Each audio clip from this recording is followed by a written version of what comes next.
our next edition of the CBB Review Studio podcast. Matt Majinski is out today, but we are still here to record. I'm Dan Siegel, joined today by Ariel Puderman, and we are going to be doing our typical weekly awards, our typical conference-wide takeaways, and then we will look ahead to next week and all that. We are now here on February 19th, so college basketball is approaching its pinnacle, basically, conference tournaments. We'll be previewing them as early as next weekend, so very exciting stuff in the sport. Ariel, I'm going to throw it to you first. We are going to start with, as always, our weekly superlative. So take us away with what your J. Wright Award is for this past week. Something good or wholesome you noticed in the sport.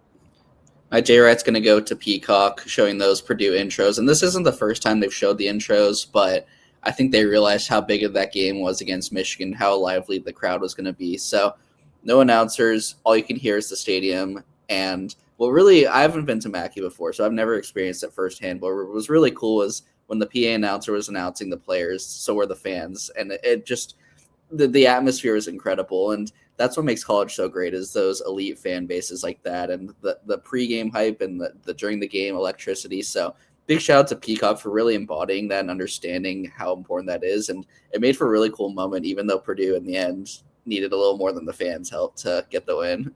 Yeah, for sure.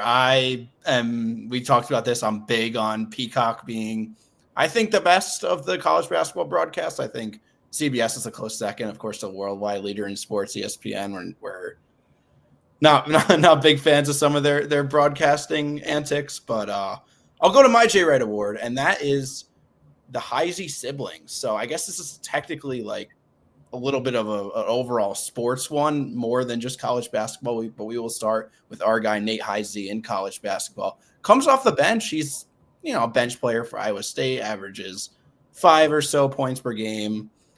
Not a crazy impact player, but versus Houston, he hits this crazy no-dip 3 at the end of the shot clock, just receives the pass, doesn't releases it within a split second. It was a crazy shot. Goes ahead against Houston, wins the game. That was the game winner with a minute left. And then his sister, Taylor, very well-renowned women's hockey player. I'm not a huge women's hockey fan, but told she's like a top 10 player in the world. She ends up scoring a goal that same Monday and goes out and gets the primary assist on the game-winning goal in overtime against Canada in the gold medal game right there. So Great times to be a Heisey sibling. A couple weeks ago, it was all about the Mays before the Super Bowl, and now everyone is spotlighting this family, and that's just tremendous stuff right there. Let's move on. We've got our second award of the week, the complete opposite. This is the Kenny Payne Award, something bad or disastrous you noticed from this past week.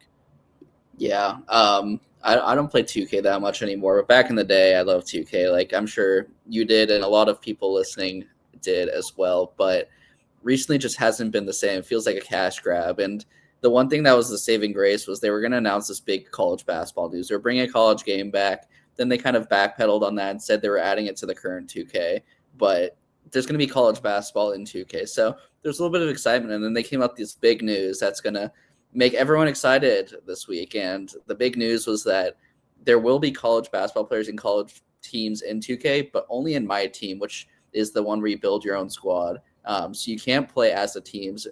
Furthermore, there's only 16 teams in the game.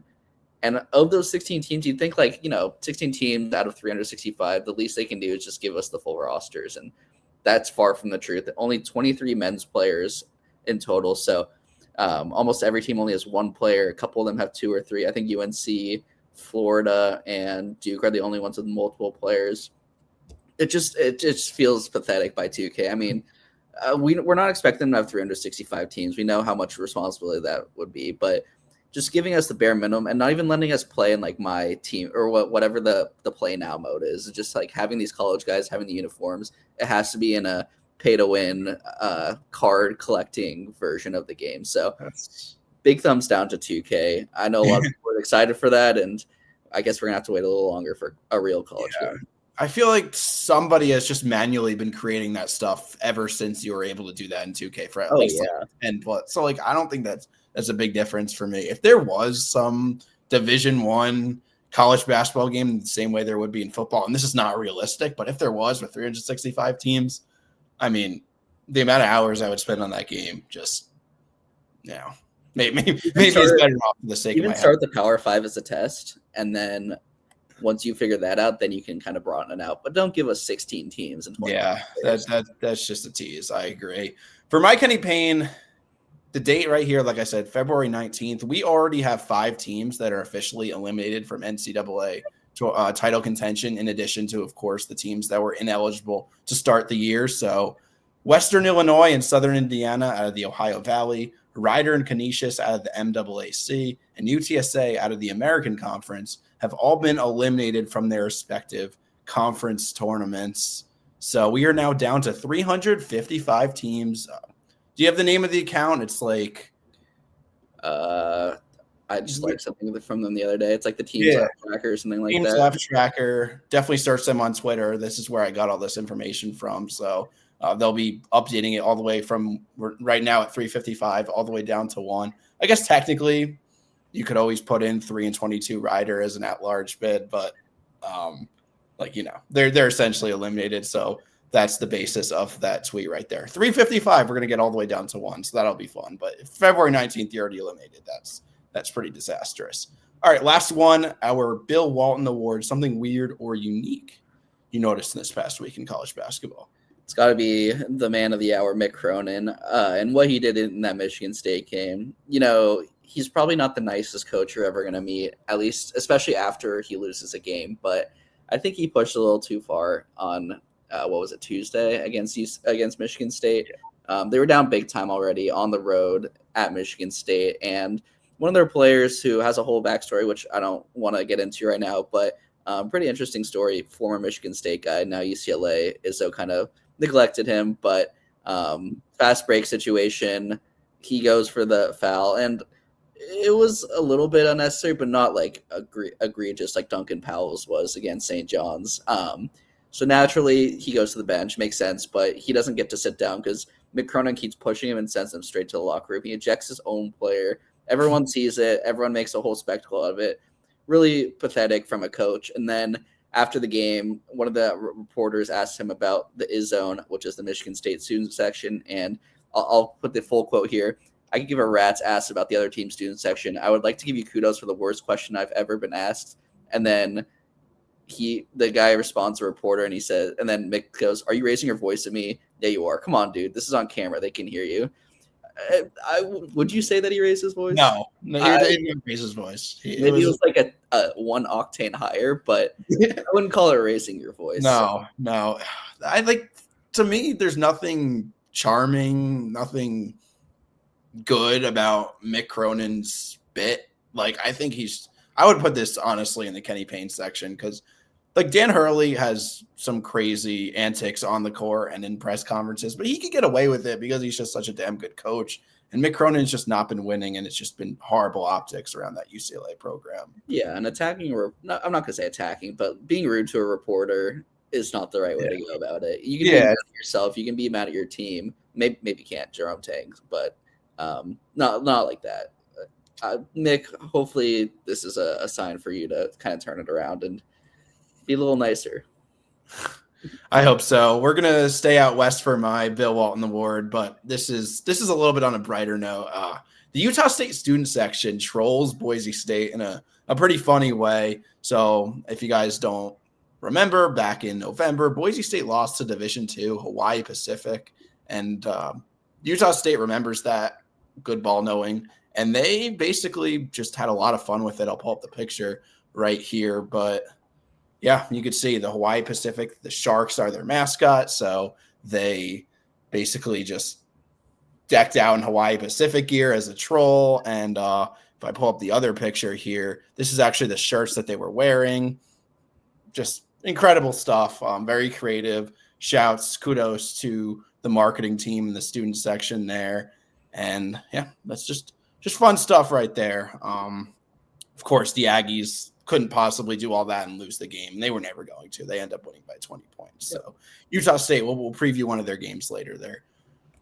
They're good again. Shocker. It just doesn't matter who their coach is.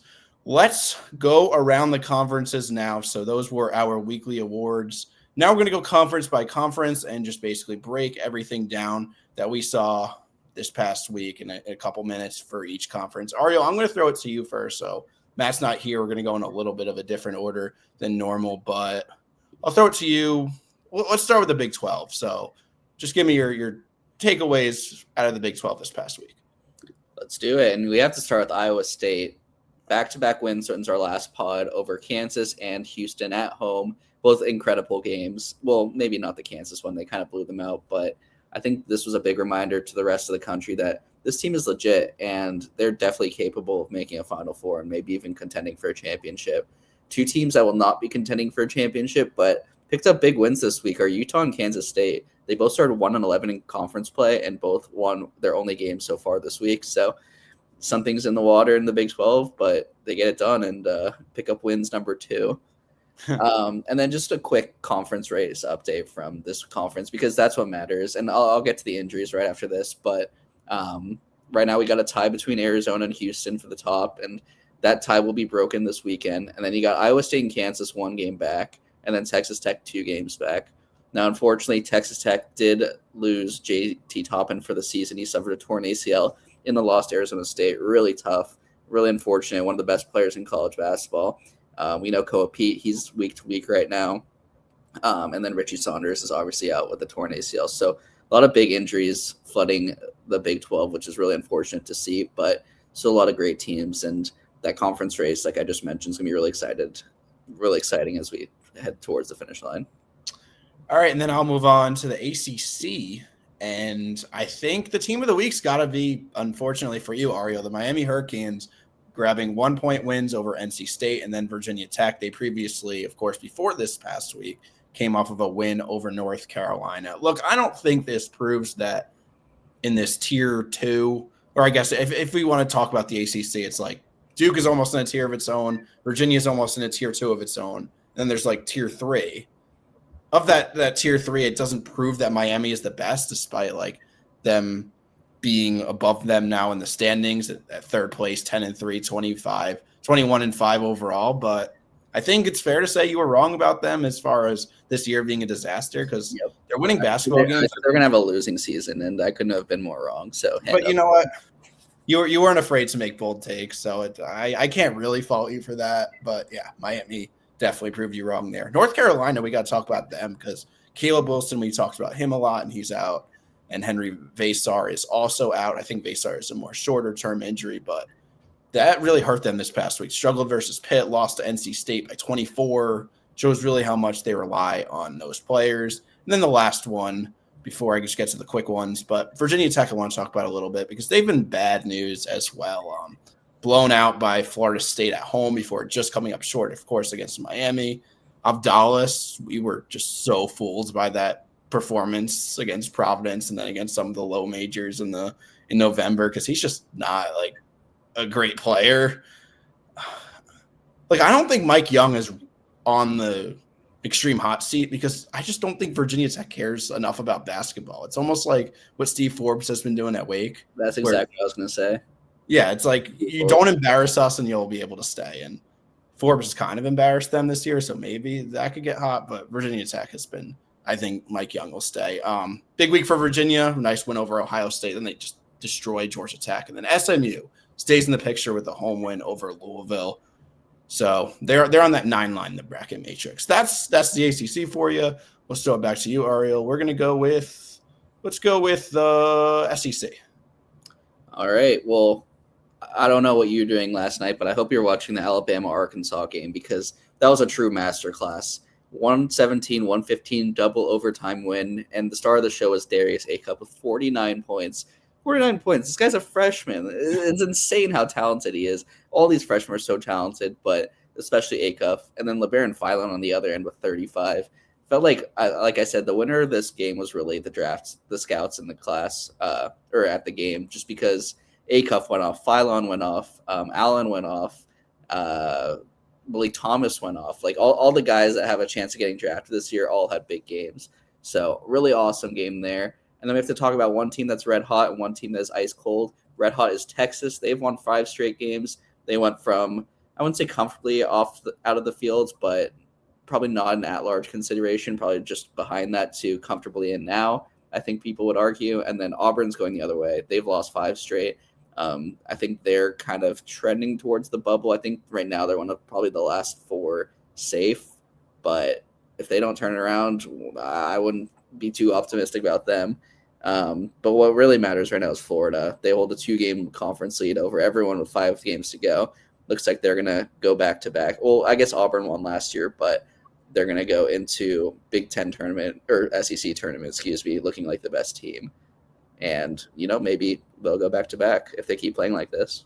Yeah, and I really like Florida. As much criticism as they've gotten about their guard play, I think at this point in the season, the guards have done exactly what they need them to do just to allow the bigs to, which is obviously the better part of the team, allow them to shine. Then you could have your occasional big game from one of them. So Florida has definitely been a lot better than they were a couple months ago.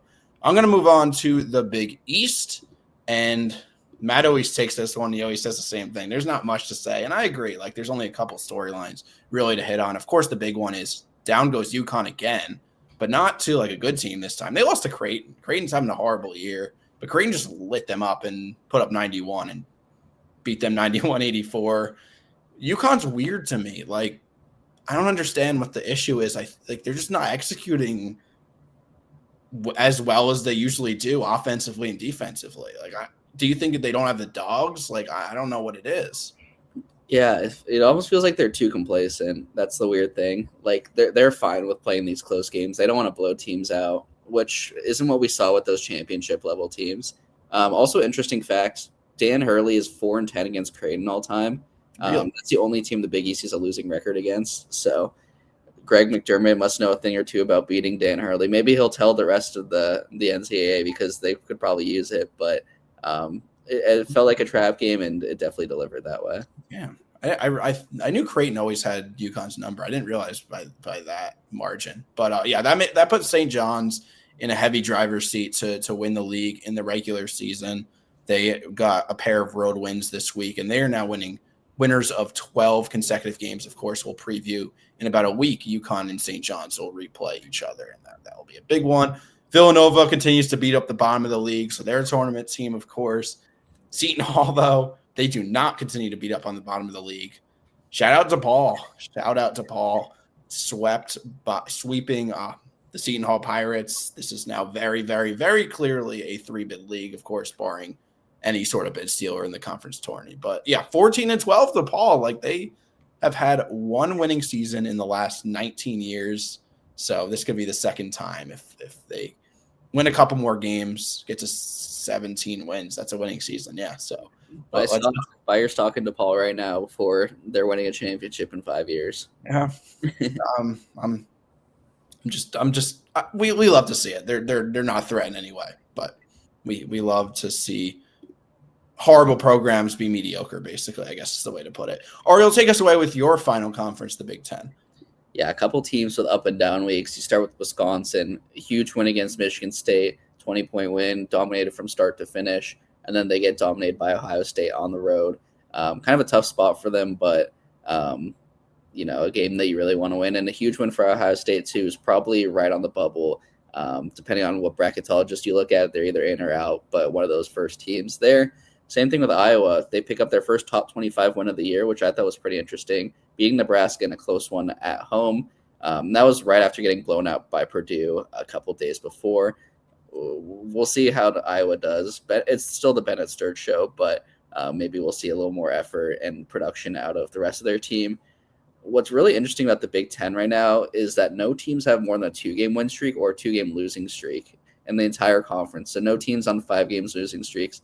No teams like Texas or Auburn in the Big Ten, except for Michigan, who's won 11 straight. And they're running with the conference. They're up 2 on Illinois and 3.5 on everyone else.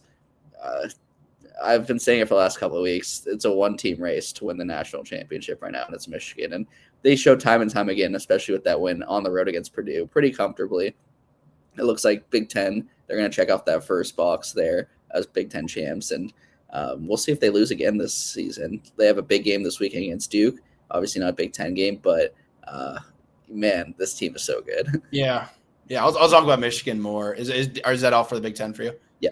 Yeah. I was talking about Michigan more in the preview of the Duke game, but yeah, it's really hard to find some sort of way to even keep it close against them. Final conference, or I guess grouping of conferences here. We're going to go into the mid-majors and talk about what I observed in Week 16. St. Louis finally goes down again, 81-76 loss to the University of Rhode Island. Kind of a very lame court storming, but for St. Louis, it happens. I still believe in them as a very good team at 24-2. Probably won't be ranked in the AP poll anymore. Not that really matters. And then, of course, the other ranks mid-major. I'm finally on board with Miami, Ohio running the table in the regular season. I think I'm finally on board. They not like beating UMass on the road is some amazing accomplishment, but I look at the rest of their schedule: Bowling Green at home, at Eastern Michigan, at Western Michigan, Toledo at home. At Ohio that one could be very scary. But that's the toughest one. And Ohio is 8-6 in the MAC and 225 in Torvik. I think Miami's going to run the table in the regular season, lose to Akron in the conference title game, and secure a 2-bid league for the MAC, which would be pretty cool. You don't think so? I hope so, but the way that the bracketologists were talking today, I know the selection committee met. It sounded like they need to see a little more, and that really sucks. But we'll see. A lot can happen in between that. It's not even losing to like UMass or Toledo in the first or second round. I'm talking about losing to Akron in the finals by like 3 points. That would be ridiculous. I'm with you, but I would say don't act too surprised if you see them as one of the first teams out if they lose to Akron. Well, let's talk a little bit about this. The WCC, St. Mary's is 24-4, 13-2. They escaped a frisky Seattle team on the road. Avoid disaster there. That was good for them. They have a gauntlet of a remaining schedule. At Washington State, another frisky team on the road. Then they got Santa Clara and Gonzaga, both at home to end the season. What do we think of the WCC? Like 3-bid league? Could that exist in a world where Santa Clara doesn't get the auto bid, or is the only way for them to get the auto bid, or to get the 3-bid league is if Santa Clara gets the auto bid and then Gonzaga and St. Mary's gets the at-large? Yeah, I think it's that. I think Santa Clara's already on the fence, and they would really have to beat St. Mary's twice, or a combo of St. Mary's and Gonzaga twice, because if they make the final, I assume they'd play one of them again, and that's a big ask. So it really depends on that. If they can do that, then I think they can be a 3-bid league without the auto bid, but it would take that much of an effort from them. The problem is they're going to play each other twice because they're going to be the 2-3, so they're going to play each other in the WCC tournament. Sure. I think either of them could only afford like a second loss to Gonzaga, which won't happen until the WCC finals. And a couple of final notes: VCU has won 10 straight, so they can make things really interesting if they beat St. Louis. And then the last one, I'm going to go back to your city, Ariel, Chicago. Shout out to UIC. They beat Illinois State 83-56, jumping to second place in the Missouri Valley. And the reason I'm shouting them out is because this is another Chicago-based team that's usually terrible, and now they're mediocre. They're setting up for what might be their best year in the predictive analytics era. At 106 in Torvik, that will be by far their best year dating back to 07-08. So shout out to UIC. Anything else on conference takeaways, or do you want to move on? Yeah, one more. Shout out to Navy. First team to clinch regular season championship, the Patriot League. This is a team that went under 500 last year, first year head coach, and they only lost one game in the right. Well, still 1 or 2 more games left, but they're most likely heading into conference room with 1 loss. So huge shout out to them, and to Liberty as well. They're still undefeated, so pretty impressive there. Yeah, definitely should have included that. A good call there. All right, so we're going to actually stay in the mid-majors for our first game of our 10-game slate that we're going to pick this upcoming week, ranging from Friday all the way to Wednesday.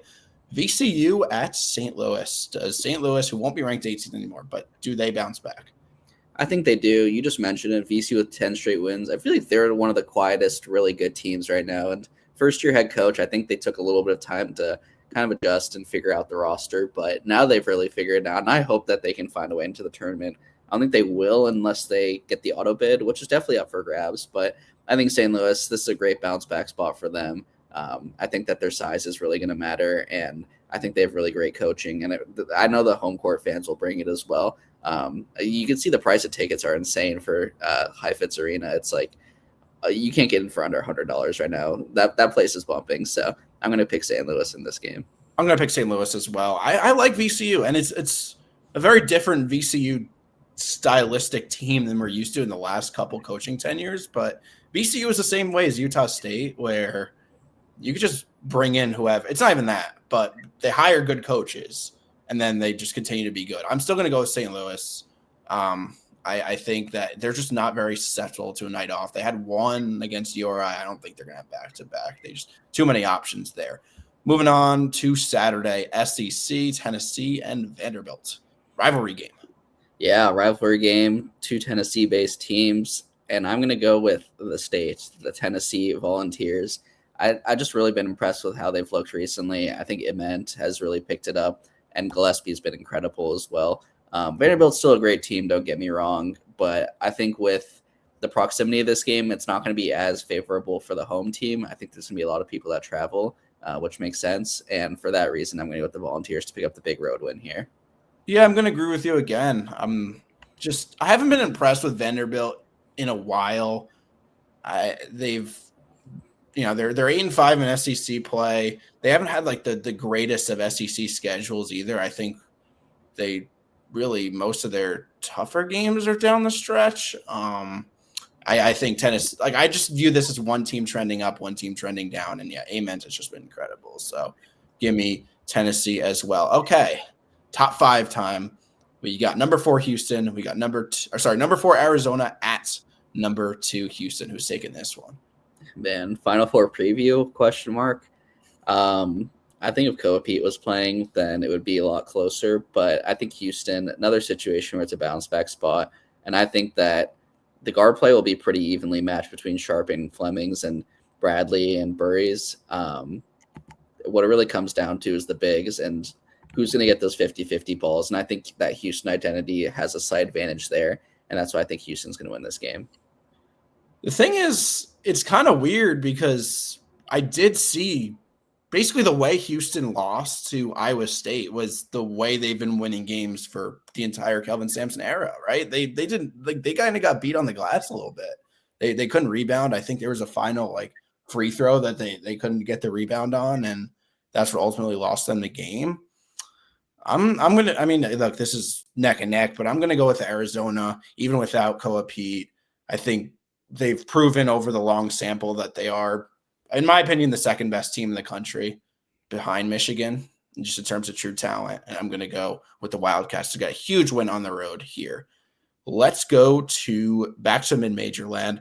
Winthrop at High Point, both teams in the Big South that have just one loss. What are we looking at here? Yeah, so these two teams played earlier this season, and Winthrop actually beat High Point by 17. So that's High Point's only loss in conference play. And these two teams are far and away the best two teams in the Big South, and the winner of this will win the conference. So all these storylines building up to this game.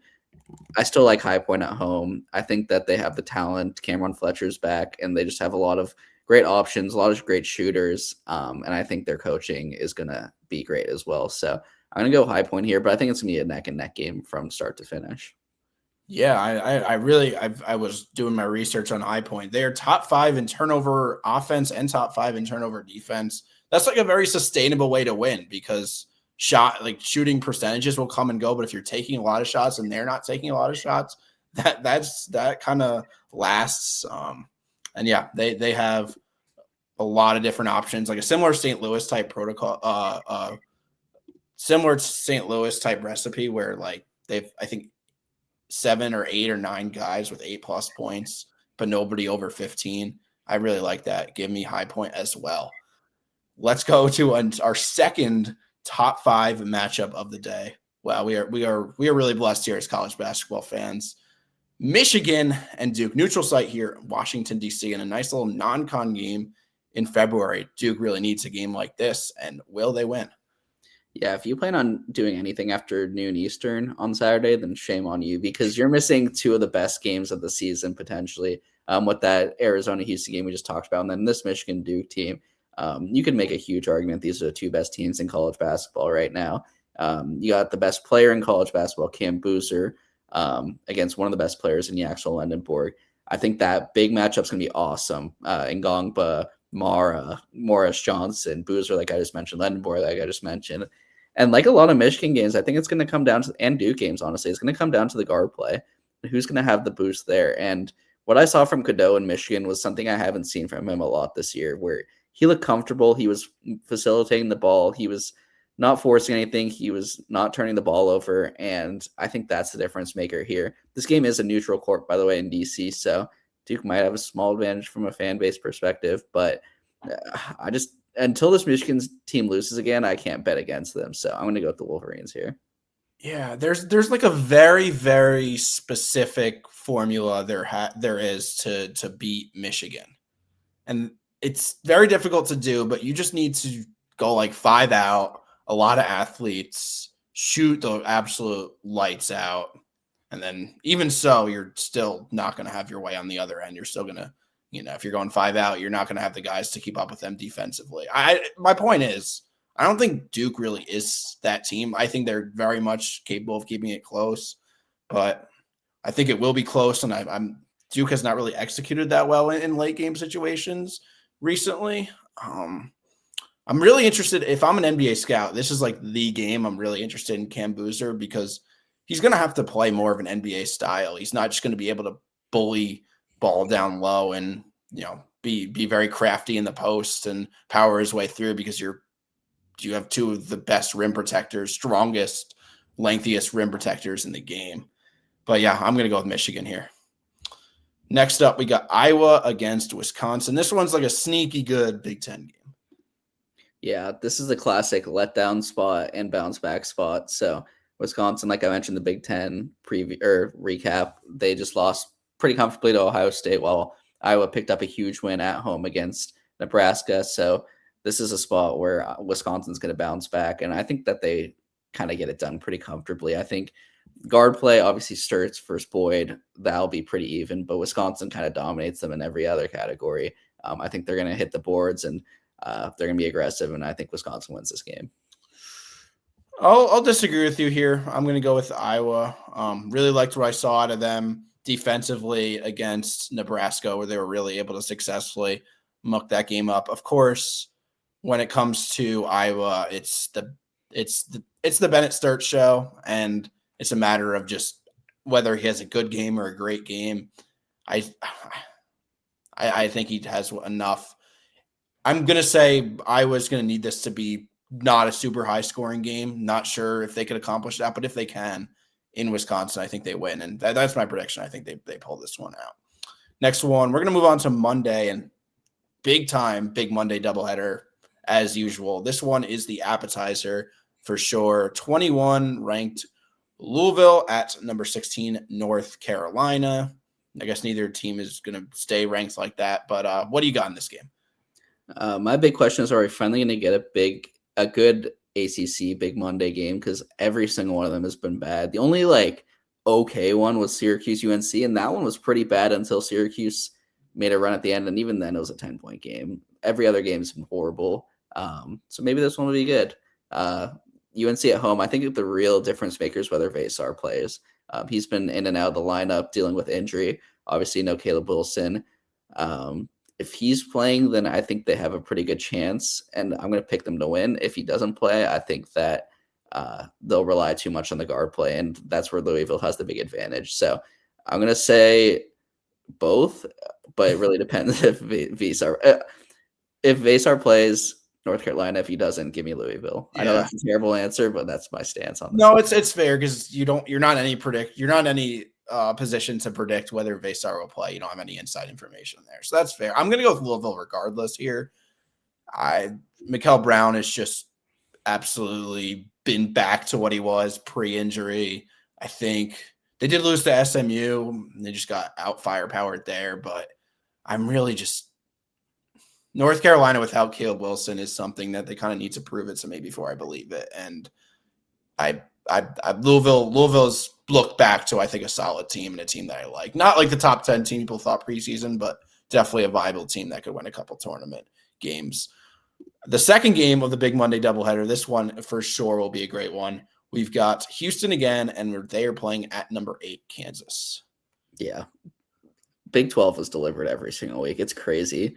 The worst game of the Big Mondays was probably BYU Arizona, that game where BYU came all the way back and they cut it to 3 and even had a chance to win. So just banger after banger after banger. And this one's going to be another one. Do you remember what happened this game last year?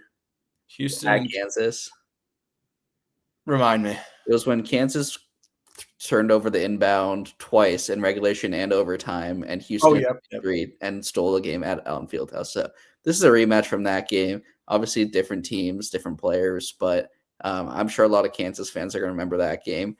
I think Darren Peterson's going to play. I don't know, but I think even with that, we saw the energy that Allen Fieldhouse provided at the Arizona game, and I think they're going to be ready again. I think Houston looks more beatable than they have in the past, even though they're the number 2 team in the country and haven't lost a lot of games. But that's why I give Kansas the boost here, just because I think their all-around game favors this matchup at home, where they really never lose, and the only times they really do lose is in like bad situations, like last year. But this team is too good to lose this game. Yeah, I'm pulling up one of my favorite Haslametrics little fingerprint stats right now. They have this away from home rating, which just measures how well your performances are skewed home versus road. And naturally, let's see where Kansas is here. They look good against Oklahoma State, but they definitely I don't think that really counts. I'll be real with you. Actually, it's not. Yeah, Kansas State is ironically the best road team. I guess Kansas is like in the 50 to 60 range in terms of the best home team. That's funny that Kansas State's the best road team relative to themselves. But yeah, I'm gonna go Kansas. They're even if it's more anecdotal because I don't have the statistical proof. It's down Fieldhouse is just you don't win that. You don't win there if you're going on the road. Again, these games are splitting hairs, but I can't really confidently pick Houston to go 0-2 in a week, but I am going to do that either way. It's great. It's great ball, and both of like all these teams are going to be top 4 seeds. So just enjoy the ball and don't overreact to whatever happens, whoever wins and loses. This one though, I think this one might call for a bigger overreaction depending on what happens on UConn's end. We've got St. John's, we've got UConn Wednesday night, 7:00. Who do you think takes this one? Yeah, you mentioned before the show, this one's kind of the Big East decider, even though I think we have St. John's having the tiebreaker. Yeah. If they do end up tied, St. John's with the 1-game lead after that Creighton loss by UConn. And I think that they bounce back here. I think that at home against a team that they've played before, I think Hurley's going to be ready. He's going to have a game plan. And not that Pitino won't, but I think they'll be more aggressive. I think this will come down to who's tougher. And I know that's kind of cliche, but St. John's earlier in the season, they were soft and they really figured it out. And they've looked way better ever since. They have one of the biggest winning streaks in college basketball. And I think UConn understands that. And they kind of got punched in the face in that last game where they lost. And now they're going to be ready for that game. So I'm going to go with UConn. Yeah, I don't think UConn's going to be unprepared. I think this game will be close. I'm still going to go with St. John's. I think they've just been very impressive offensively, more so than I would have expected a couple of months ago. They're just, Zuby, Ejiofor, Bryce Hopkins, like just going down the lineup. Just they're a lot deeper of a team. Like preseason, right? We were talking about raving about St. John's. They have a complete roster. They're very deep. They're going to score. They're going to play defense, all that. And then it just never came into fruition. But in Big East play, like they've been that team. They've really been that team that we expected. It's just our bias of what they did in the non-con. But I'm not picking against St. John's right now. They've been great, and I think they go on the road and beat UConn. And then we'll see. If it's a close game, it is what it is. If they win by 10 plus, it's time to have a conversation about UConn on next week's show. Last game of the slate, late night Wednesday nights. This is basically like 7 full days from now, or 6 full days from now. But Utah State at San Diego State in the Mountain West. Who do you got? Yeah, that's another game that will all but determine the champion in the regular season. Utah State, 8 straight wins. They've looked unbelievable as of late. We saw what they did against Memphis in that non-conference game. And San Diego State, I've made a couple bad takes preseason. One of them was the Miami one. Another one is San Diego State was in my Final Four. I thought that they had so much depth. Defensively, they looked amazing, and defense wins championships. But that hasn't really been the case. Feels like Miles Bird took a step back. Walt's taken a huge step back. I don't know what happened with him. And the supporting players just haven't been as good as I thought. Well, everyone at Utah State seemed to be better. Templin's been great. Falstaff, obviously. MJ Collins. So I'm going to ride the hot team here and go Utah State, and that will give them the championship in the Mountain West. And like you said earlier, this team just doesn't know how to lose. It's so impressive what they can do year in, year out. Yeah, this program for sure. Just such a great slashing team, such a great interior team. They shoot the ball well.